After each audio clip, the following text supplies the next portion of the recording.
Saat ini, media massa, termasuk media sosial, dihebohkan dengan pemberitaan dan status media sosial akibat pernyataan dari Edi Mulyadi dan kawan-kawan yang dianggap telah melukai perasaan saudara-saudari kita di Kalimantan.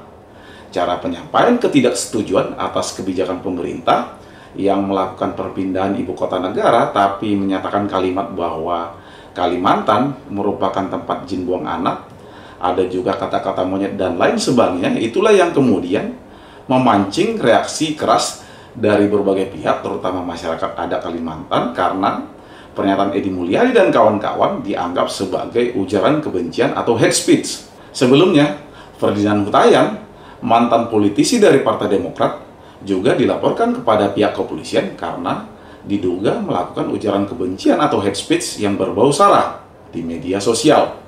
Laporan polisi ini berawal dari status Twitter dari Ferdinand Huttayan yang menyatakan bahwa alamu ternyata lemah, harus dibela. Aku sih Allahku luar biasa, Mas segalanya, dialah pembelaku selalu, dan Allahku tidak perlu dibela. Karena pernyataan yang menimbulkan reaksi dan kecaman publik inilah selanjutnya kemudian Ferdinand Huttayan selanjutnya dilaporkan kepada pihak kepolisian dan saat ini telah ditetapkan sebagai tersangka dan dilakukan penahanan. Kalau flashback lebih ke belakang lagi, sebelumnya pada tahun 2017 yang lalu, Basuki Cahayapurnama atau Ahok, mantan gubernur DKI Jakarta, juga pernah mendekam di balik jeruji penjara selama 2 tahun penjara karena dianggap telah melakukan ujaran kebencian karena menggunakan ayat-ayat dalam kitab suci umat muslim atau umat Islam sehingga dianggap melakukan penistaan agama. Memang sejak awal, bahkan sampai saat ini, banyak kalangan masyarakat yang berpendapat bahwa Undang-Undang ITE atau Undang-Undang Informasi Teknologi dan Elektronik, terutama terkait dengan ujaran kebencian ini, sebaiknya perlu direvisi atau dirubah karena dianggap membatasi kebebasan berpendapat di muka umum. Padahal, tujuan pemerintah sendiri sebenarnya positif sebagai salah satu upaya pemerintah untuk mencegah terjadinya konflik,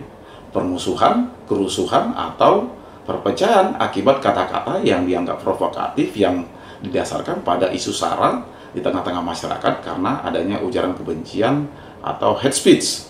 Berdasarkan Undang-Undang Nomor 11 Tahun 2008 tentang Informasi dan Transaksi Elektronik yang selanjutnya saya sebut dengan Undang-Undang ITE, sebagaimana telah dirubah dalam Undang-Undang Nomor 19 Tahun 2016 tentang perubahan atas Undang-Undang ITE tersebut, itu khususnya pada pasal 28 ayat 2 Undang-Undang ITE berbunyi bahwa setiap orang yang dengan sengaja dan tanpa hak menyebarkan informasi yang ditujukan untuk menimbulkan rasa kebencian atau permusuhan individu atau kelompok masyarakat tertentu berdasarkan atas suku, agama, ras, dan antar golongan atau sara itu dapat diancam dengan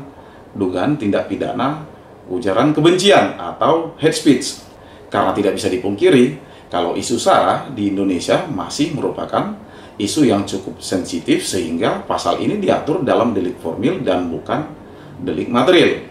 Adapun ancaman pidana bagi mereka yang melanggar pasal 28 ayat 2 Undang-Undang ITE tersebut itu diatur dalam pasal 45A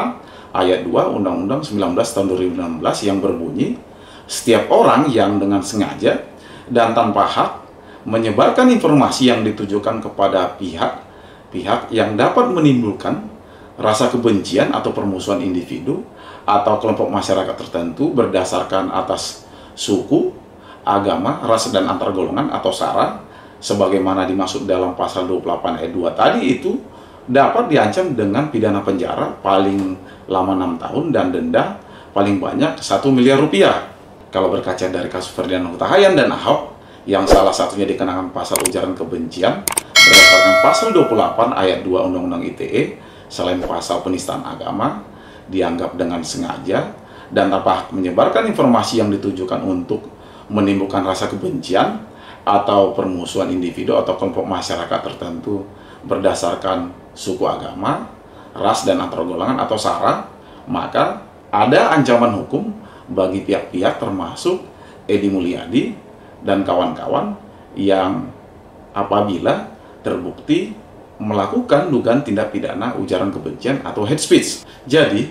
bagaimana menurut teman-teman? Apakah terhadap Edi Mulyadi dan kawan-kawan dapat dijerat berdasarkan ketentuan hukum karena melakukan dugaan tindak pidana ujaran kebencian atau hate speech seperti yang diberlakukan sebelumnya kepada Ferdinand Huta Hayan dan Ahok. Silahkan komentar di bawah ini agar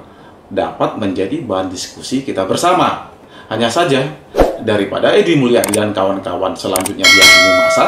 tanpa melalui proses hukum, seperti yang menimpa seorang lansia pengendara mobil yang harus tewas karena dihakimi massa beberapa saat yang lalu, maka sebaiknya Bareskrim Polri atau pihak kepolisian Republik Indonesia itu mengambil langkah tegas untuk mengambil alih proses ini, sehingga hal ini dapat diharapkan mencegah adanya timbulnya konflik atau kerusuhan akibat dari pernyataan yang disampaikan Edi Mulyadi dan kawan-kawan yang dianggap telah melukai atau mencederai perasaan dari masyarakat Kalimantan. Salam dari saya.